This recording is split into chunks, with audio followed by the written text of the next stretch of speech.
Welcome back, everyone, to another edition of the CBL X's and O's podcast. And today I'm joined by Beck McIntyre out of the Horsham Hornets, and we're going to preview what is a very, very small round six, Beck, in the Southwest. We've got one game.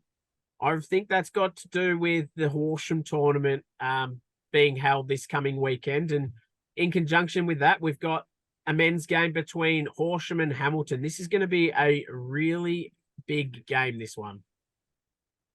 Yeah, I'd imagine it will be. There's obviously there's obviously a lot of Hamilton teams coming to our tournament.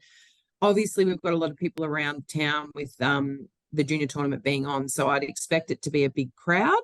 And our boys will be looking to keep their undefeated record going. And I think Hamilton will be looking to come and, if not, close that gap they had last time, definitely maybe try and get the win. So I think it definitely plans out to be a cracking game. That's it. Hamilton got on the winners list last week. They'll be wanting to continue that and come in and take a win away from the undefeated team and give them their first loss for the season. So it's going to be a cracker of a game. And Hamilton had a couple of players last week scoring some points. They're going to come in and potentially do the damage again to the Hornets. Yeah, definitely. And they will be hungry for that, I reckon. I think they're probably going to take a bit away from the last game. It's always an interesting game when you get to play a team a second time, because you do get to be able to have that element of scare out, which can come into it, because you can, look at how you went last time, what worked, what didn't work. You can work out counterattacks for offenses and players and things like that. So it always does tend to be a much more closer game. So yeah, I'll look forward to watching that on Saturday night. And hopefully our boys keep on top and keep their record going. But I think there'll be a lot of people there cheering possibly for Hamilton.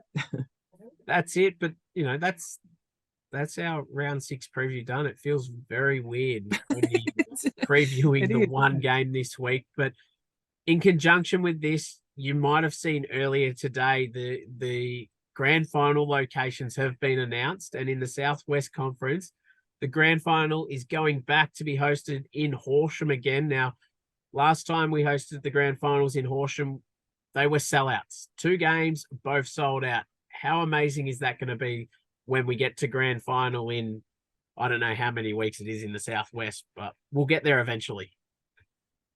Yeah, look, I mean, Horsham pride themselves on being a professional association, and they make sure that they go to the extra detail.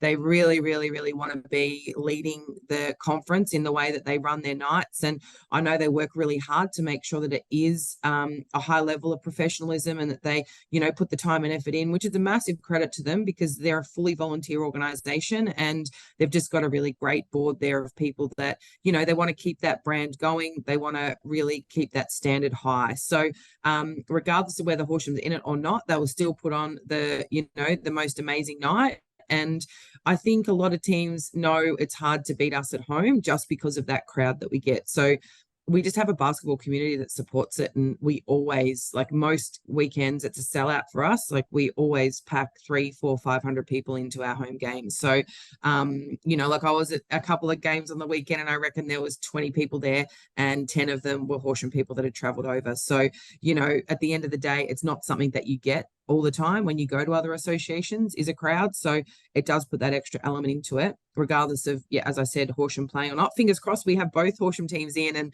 it becomes an absolutely, it'll be a more exclusive ticket than Taylor Swift possibly. But, let's wait and see. And but no, they'll definitely have a great night. And they'll make sure that they incorporate, the Indigenous stuff with our traditional owners, and, and heaps of things. So I'm glad that they've got it, because they definitely know how to put on a show. That's it. So Saturday, 10th of December, Southwest Grand Final. 10th of February.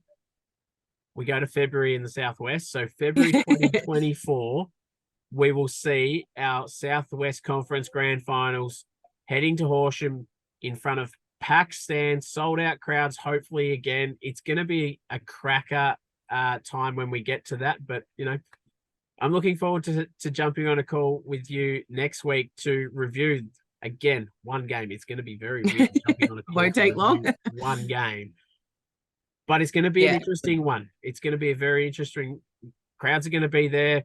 Hopefully, Horsham may may be undefeated still, or they could have their first loss. So it's very interesting. But, good luck to the two teams on the weekend. Good luck to Horsham to having this initiative within their tournament. It's going to be great for the tournament and the juniors to see what they can aspire to once they get out of junior reps. So good luck to the two teams on the weekend, and we'll join you next week and